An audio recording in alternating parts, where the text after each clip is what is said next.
আসসালামু আলাইকুম সুপ্রিয় শিক্ষার্থী ও সম্মানিত অভিভাবকবৃন্দ, আশা করি সবাই ভালোই আছেন। প্রতিদিন ন্যায় আজকে আবারও আমি উপস্থিত হয়েছি বাংলাদেশ প্রাইমারি স্কুলের পক্ষ থেকে সাধারণ গণিত বিষয়ে ক্লাস নেওয়ার জন্য। আজকে আমাদের আলোচ্য বিষয় নবম দশম শ্রেণীর অনুসন্ধানী 17 পরিসংখ্যান অধ্যায় নিয়ে। আমরা গত ক্লাসে আলোচনা করছিলাম এই অধ্যায়ের দুইটা বিষয় নিয়ে। গত দুইটা বিষয় ছিল, একটা ছিল প্রচুরক, আরেকটা বিষয় ছিল সংক্ষিপ্ত পদ্ধতিতে গড়।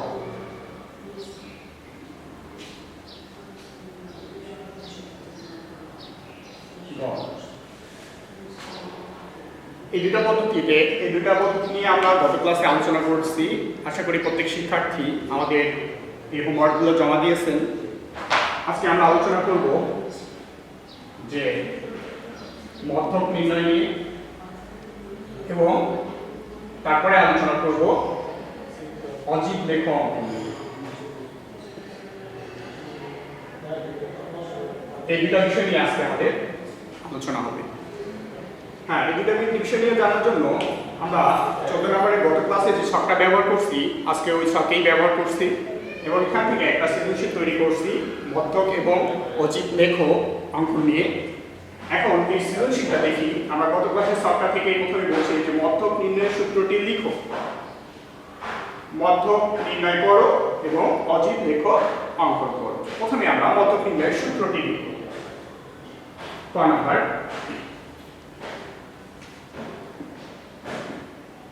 মধ্যক নির্ণয়ের সূত্র আমরা জানি L plus n/2 fc h/fl। সূত্রটা শুধু লিখলেই হবে না, এর প্রত্যেকটা অংশের বা প্রত্যেকটা প্রতীকে বর্ণনা দিতে হবে যে এখানে Lটা কি। এখানে L হচ্ছে মধ্যক শ্রেণীর নিম্ন সীমা। তারপরে আছে n হচ্ছে মোট গণসংখ্যা। এরপরে আছে fcটা কি। fc হচ্ছে মধ্যক শ্রেণীর পূর্ববর্তী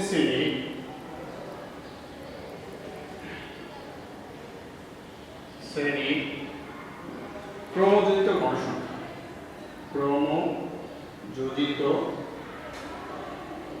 গণসংখ্যা। তারপরে আছে fm, এটা হচ্ছে মধ্যক শ্রেণীর গণসংখ্যা। তারপরে আছে h, শ্রেণী ব্যবধান।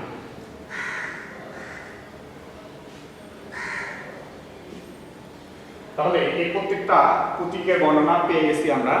খুব ভালো করে মনে রাখতে হবে, আমরা যখন অঙ্ক করব তখন এগুলোর পরিচয় আমরা আরো ভালোভাবে পাবো।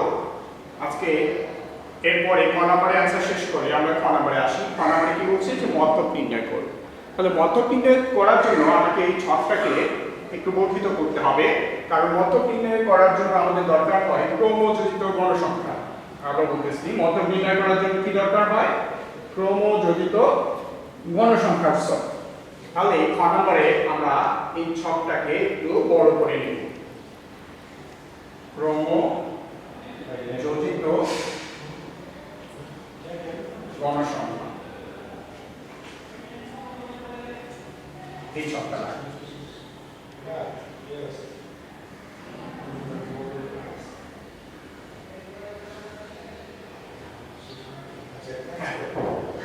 ক্রম শব্দের অর্থ হচ্ছে সিরিয়ালি বা একের পর এক, ধাপে ধাপে। যোজিত শব্দের অর্থ হচ্ছে যোগ করা গণসংখ্যা। তার মানে ধাপে ধাপে যোগ করা গণসংখ্যাগুলো এখানে বসাতে হবে। প্রথম একটা ঘরের যোগফল ওটাই হবে, আবার প্রথম দুইটা করে যোগফল 4 আর 8 যোগ করলে 12 হয়। এখন দেখি এই দুটো ঘরে যোগ করাই আসছে 12। তার মানে এর পরবর্তী ঘরের যোগফলটা আমরা কত পাবো? সবগুলোর যোগফল 12 আর 10 এ 22। ঠিক অনুরূপভাবে এই তিনটা ঘরের যোগ করাই আছে 22, তারপরে একটা যোগ করে যদি নেই তাহলে চারটা ঘরের যোগ পাবো আমরা 42। তারপরে 42 আর 12 এই দুটো যোগ করলে আমরা কি পাবো? 56। 56 এই পাঁচটা ঘরের যোগফল আছে 56, তারপরে 6 যোগ করলে কত পাবো? 60। তাহলে টোটাল গণসংখ্যা আমরা পেলাম 60টি। এখন আমরা জানি যে কি নির্ণয় করব আগে।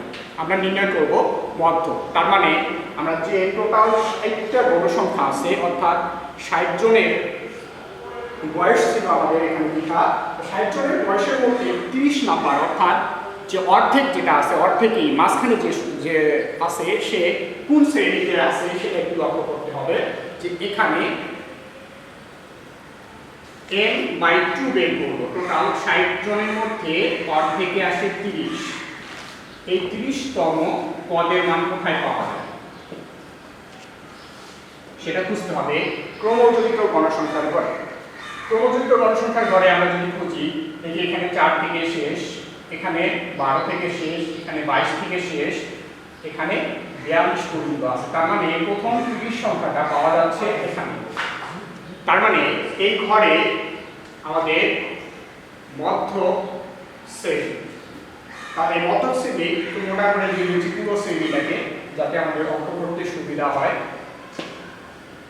হ্যাঁ, দেখি আমরা মধ্য শ্রেণী কোথায় পাইলাম? এখানে আছে এততম পদের মান 60 থেকে 64 শ্রেণীতে আছে। সুতরাং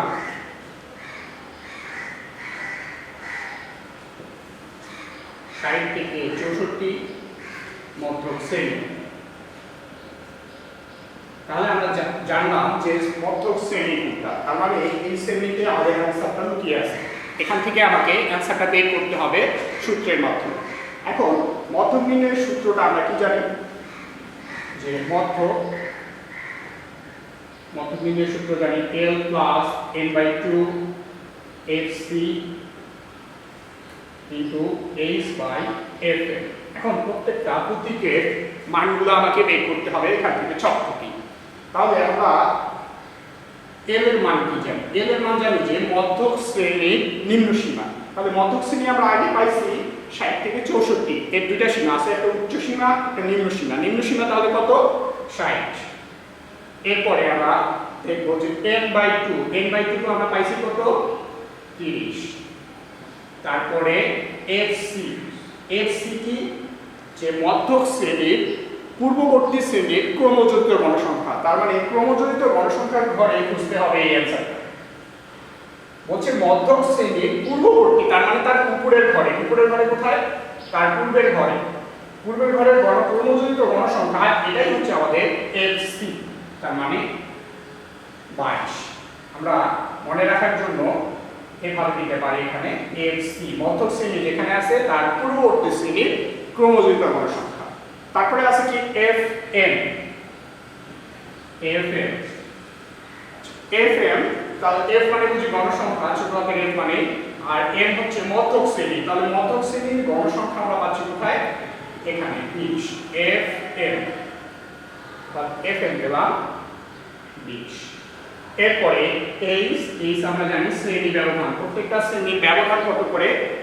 আমরা প্রত্যেকটা শ্রেণীর ব্যবধান দেখি যে 5 করে আসে, 5। এখন এই মানগুলা যে প্রতীকগুলো যেখানে আছে তার মানটা সে জায়গাটা দখল করবে। তাহলে l এর জায়গা কি দখল করবে? 60 প্লাস n/2 30 মাইনাস fc কত? 22। h কত? 5। fm হচ্ছে 20। আমরা জানি যে প্রথম বন্ধনীর কাজটা আগে করতে হয়, তার মানে ফার্স্ট বন্ধনীর কাজটা আগে করতে হবে। তাহলে এটা বিয়োগ করে নেই। বিয়োগ করলে কত পাবো? এখানে পাওয়া যাচ্ছে 8, 5, 20। আমরা জানি গুণটা সবসময় উপরের সঙ্গেই করে নিই। তাহলে উপরের সঙ্গে করে নিলে আমরা কি পাবো? 5 কে 40, নিচে 20। 40 কে 20 দ্বারা ভাগ করলে 2। তাহলে হচ্ছে এটাই নির্ণয় মধ্য, এটাই আমাদের অ্যান্সার। আমরা মধ্যকের অ্যান্সার পেয়ে গেছি। এরপরে যে আলোচনাটা করার কথা আজকে আমাদের, সেটা হচ্ছে অজীব লেখ অঙ্কন। তাহলে অজীব লেখ অঙ্কন করার জন্য সেখানেও এই ক্রমজিত গণসংখ্যার ছকটা লাগবে। তাহলে ক্রমজিত গণসংখ্যার ছক যেহেতু লাগবে, তাহলে এই ছকটাকে আমরা ব্যবহার করতে পারি। এখন এই ছকটা ব্যবহার করে 1 নম্বরে আমরা অ্যান্সার করব। গ,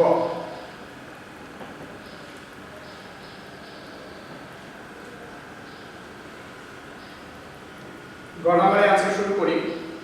সবার প্রথমে আমাকে একটা অনুভূমিক অক্ষ নিতে হবে,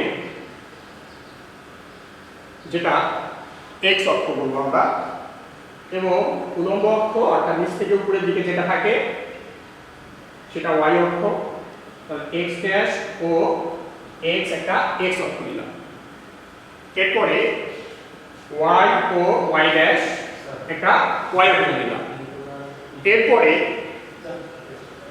x অক্ষ বরাবর শ্রেণীর ঊর্ধ্ব সীমা নিতে হবে। x অক্ষ বরাবর শ্রেণীর ঊর্ধ্ব সীমা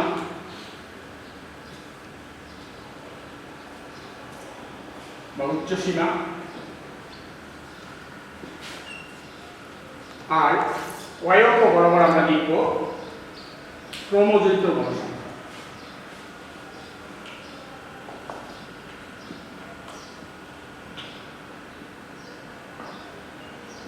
এই দুইটা দিকে, দুইটা অক্ষকে দুইটা দিকে, একদিকে চিহ্নিত করতে হচ্ছে শ্রেণীর উচ্চ সীমা, আর একদিকে ক্রমযুক্ত গণসংখ্যা নিয়ে আমরা অজীব লেখ অঙ্কন করব।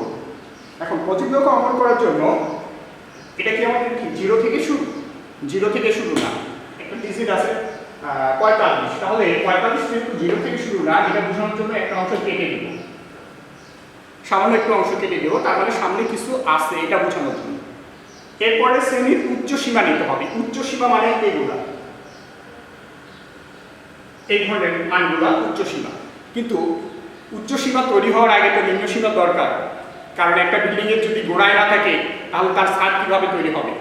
সুতরাং আমাদের উচ্চ সীমা লিখতে গেলেও একটা নিম্ন সীমার দরকার।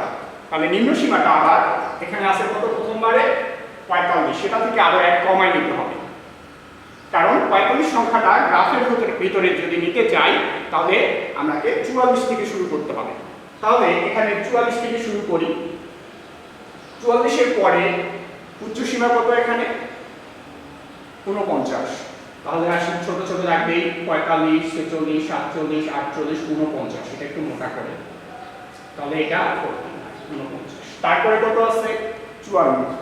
তাহলে হচ্ছে 50, 51, 52, 53, 54। তারপরে কত আছে উচ্চ সীমা? তারপরে আছে 59। তাহলে এখান থেকে লিখি 55, 56, 57, 58, 59। তারপরে কত আছে? 64। 1, 2, 3, 4, 5, 64। তারপরে কত আছে? 69। তারপরে আছে 74। তাহলে আমরা উচ্চ সীমাগুলো নিলাম গুণে গুণে।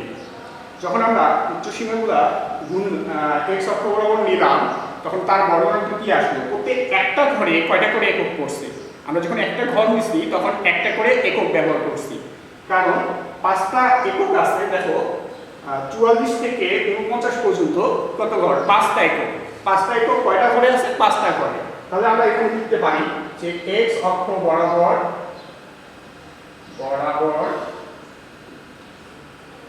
এক বর্গঘর সমান 1 একক। এক বর্গঘর সমান 1 একক নিয়েছি আমরা এখানে। এরপরে আসি যে উপরে এভাবে ছোট ছোট অনেকগুলো গ্রাফে ছোট ছোট অনেকগুলো ঘর থাকে। এখন 60 পর্যন্ত নিতে গেলে আমাদের 60টা ঘর নিতে হবে। এখানে অনেক বড় একটা জায়গার প্রয়োজন। কাজে জায়গাটা থেকে ছোট করে নেওয়ার জন্য আমরা তখন কি করব? y অক্ষ বরাবর এক বর্গঘরে 2টা করে একক নিব। তার মানে এখানে বোঝা যাচ্ছে যখন আমরা একটা ঘর নিব তখন তার মধ্যে 2টা একক চলে যাচ্ছে। তার মানে 10টা ঘরের জন্য আমাকে 20টা একক লাগে। তার মানে একক যত থাকবে ঘরের সংখ্যাটা তার অর্ধেক নিতে হবে। এবার দেখি আমরা যে শ্রেণীর উচ্চসীমা ব্যবহার করে যেহেতু আমাদের ক্রমজনিত গণসংখ্যা অঙ্কন করতে অজীব লেখা অঙ্কন করতে হয়, তাহলে নিম্ন সীমায় কোনো মান থাকবে না, উচ্চ সীমা থেকেই আমাকে গণনা করতে হবে। তাহলে গণনা শুরু করি আমরা। প্রথমে ক্রমজনিত গণসংখ্যা কি আছে? 4। 4 নেওয়ার জন্য আমাকে 2টা ঘর নিতে হবে, ছোট ছোট 1 2, কারণ একটা ঘরেই 2টা করে একক। তাহলে আমরা এই বরাবর 2টা ঘর নিলেই আমাদের 4 চলে আসবে। এরপরে আসি যে পরের উচ্চ সীমায় আমাদের কত নিতে হবে? 12। তাহলে 12 এর জন্য আমাকে 6টা ঘর নিতে হবে, 1 2 3 4 5 6। 6 নিলে এখানে 12 চলে আসবে। তারপরে কত আছে? 22। 22 নেওয়ার জন্য উচ্চ সীমায়, পরবর্তী উচ্চ সীমায় আমরা 11টা ঘর নিতে হবে, 1 2 3 4 5 6 7 8 9 10 11। তাহলে এখানে আমাদের 1 2 22টা একক চলে গেল। তারপরে একক হচ্ছে কত? 42। তাহলে 42 এর জন্য আমাকে নিতে হবে 21টা ঘর, 1 2 3 4 5 6 7 8 9 10 11 12 13 14 15 16 17 18 19 20 21। তার মানে 21টা ঘর যদি নেই, 21টা ঘরে 2টা করে একক গেলে টোটাল 42টা একক চলে যায়। এরপরে আসি 56। 56 এর জন্য আমাকে 28টা ঘর নিতে হবে। তার মানে এখান থেকে এই পর্যন্ত আমরা 21টা ঘর তো পাচ্ছি। তারপরে 21 এর পরে কি হবে? 22 23 24 25 26 27 28। তার মানে 28টা ঘর হলে আমাদের এখানে একক হবে 56। তারপরে কি আছে? 60। 60 এর জন্য আমাকে 30টা একক নিতে হবে। তার মানে এখানে আমরা গণার দরকার নাই, এই পর্যন্ত আমরা 28টা ঘর পাচ্ছি। এরপরে আরো 2টা ঘর নিতে হবে, 1 2, তাহলে আমাদের এই ঘরে আসবে তার মান 60। তাহলে এভাবে ঘর গণনা করতে হবে আমাদের। ঘর গণনার পর এই যে 44 থেকে এই 4 পর্যন্ত একটা রেখা টানতে হবে। কেন 44 থেকে 4 পর্যন্ত একটা রেখা টানতে হয়? একটা জিনিস খেয়াল করি, একটা প্রথম ওভারের খেলা চলতেছে। ক্রিকেট খেলা তো সবাই বুঝো। মনে করো প্রথম ওভারের খেলা চলতেছে, খেলায় ওভারের শেষে তার রানটা হয় 4। এই 4 রান কি একবারেই 4 হয়েছে? ওভারের শুরু থেকেই ধীরে ধীরে রানটা বাড়ে। তার মানে ওভারের শুরুতে রানটা কি থাকে? 0 থাকে। 0 থেকে ধীরে ধীরে যখন বল হয় তখন রানটাও বাড়তে থাকে, বাড়তে বাড়তে ওভার শেষে গিয়ে কত হয়? 4 হয়। তাহলে ওভার শেষে তার মানটা হয়ে যাচ্ছে 4। তারপরে দ্বিতীয় ওভার যখন শুরু হয়, আবার দ্বিতীয় ওভারের শুরুতে রান ছিল 4। তারপরে এখানে দেখো যে দ্বিতীয় ওভার যখন শেষ হয় তখন রান হয়ে যায় 12। তাহলে রানটা কি একবারেই বাড়ে? ধীরে ধীরে বাড়ে। ধীরে ধীরে বল যতই হয় রানটাও তত বাড়ে। তার মানে বল যতই বাড়বে রানটাও তত বাড়তে থাকে। ঠিক এভাবে ক্রমজনিত গণসংখ্যার যে নিয়ে অজীব লেখাটা অঙ্কন করা হয় তার গ্রাফটাও এভাবে বাড়তে থাকে। তার মানে আমরা যে ক্রিকেট খেলায় যে গ্রাফটা দেখি, রানের গ্রাফটা এভাবে উপরের দিকে উঠে যেটা নিচের দিকে যায় না, সেই গ্রাফটাই হচ্ছে অজীব লেখ। তাহলে অজীব লেখ দেখো যে এই পর্যন্ত 4 একক। তার মানে আমাকে 5 একক নেওয়ার জন্য এখানে ছোট ছোট 2.5টা ঘর নিলেই 5টা একক যাবে। এখানে 10টা ঘর নিলে 5টা ঘর নিলে 10টা একক যাবে। এভাবে দাগগুলো কেটে নিব আমরা হিসাব করে। 25 30 এখানে আরো বাড়বে, 15 15 20 25 30 35 40। এভাবে 5টা করে ঘর নিব, 2.5টা করে ঘর নিব, আর এভাবে লিখব 45 50 55 60। এই 60-এর সমান হয়। যাই হোক, এবার সেই হিসাব করে করে ঘরগুলো লিখে নিতে হবে। হিসাব করে করে এভাবে 2.5টা করে ঘর নিব, আর 5টা করে একক বা 10টা করে একক, 5টা করে ঘর নিয়ে 10টা করে একক লিখবো, 10 করে একক লিখবো। তাহলে এক্স অক্ষ বরাবরে আমরা এক বড় ঘরে একটা করে একক ব্যবহার করতেছি, ওয়াই অক্ষ বরাবরে একটা ঘরেই আমরা 2টা করে একক ব্যবহার করতেছি। এভাবে একটা কি আঁকলাম? এখানে অজীব লেখ অঙ্কন করলাম। তাহলে এর অঙ্কনের যে বর্ণনা সেটা আমরা এভাবে লিখব যে এখানে x ড্যাশ ও x কে x অক্ষ বিবেচনা করছি, আবার y ও y ড্যাশ কে y অক্ষ এবং ও কে মূল বিন্দু বিবেচনা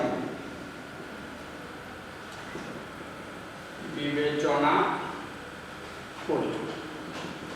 এরপরে কি করছি যে x অক্ষ বরাবর আমরা কি করছি শ্রেণীর উচ্চ সীমা ব্যবহার করছি।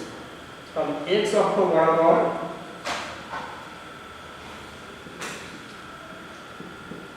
শ্রেণীর উচ্চ সীমা ও y অক্ষ বরাবর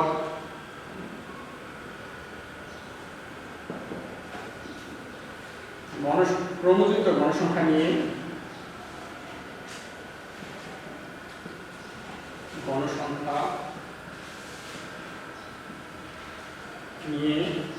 কি আঁকলাম অজীব রেখ অঙ্কন করা।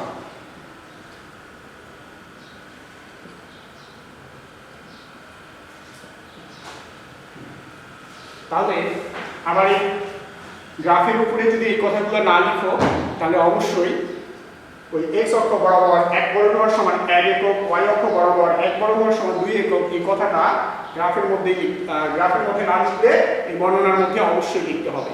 দুই জায়গার জন্য এক জায়গায় অবশ্যই থাকে এই ব্যাখ্যাটা। এভাবে আমরা অজীব রেখ অঙ্কন করতে পারি। তাহলে আমাদের পরিসংখ্যানের যে বিষয়গুলো মূল 4টা বিষয় নিয়ে আলোচনা হয়ে গেল, আর 2টা বিষয় থাকতেছে। আগামী ক্লাসে আমরা আয়তলেখ এবং গণসংখ্যার বহুভুজ নিয়ে অঙ্কন শিখব। এই প্রত্যাশা রেখে যে আজকের ক্লাসে যে হোমওয়ার্কগুলো অর্থাৎ ক্লাসে যে অঙ্কগুলো করানো হলো এটা প্রত্যেকটা শিক্ষার্থী হোমওয়ার্ক হিসাবে করে পূর্বের মতোই আমাদের বাংলাদেশ ব্যাংক ওয়েবসাইটের ফেসবুক পেজে হোমওয়ার্কগুলো জমা দিবে। এই আশা ব্যক্ত রেখে আজকের ক্লাস আমি এখানেই শেষ করতেছি। সবাই ভালো থাকো, সুস্থ থাকো, আল্লাহ হাফেজ।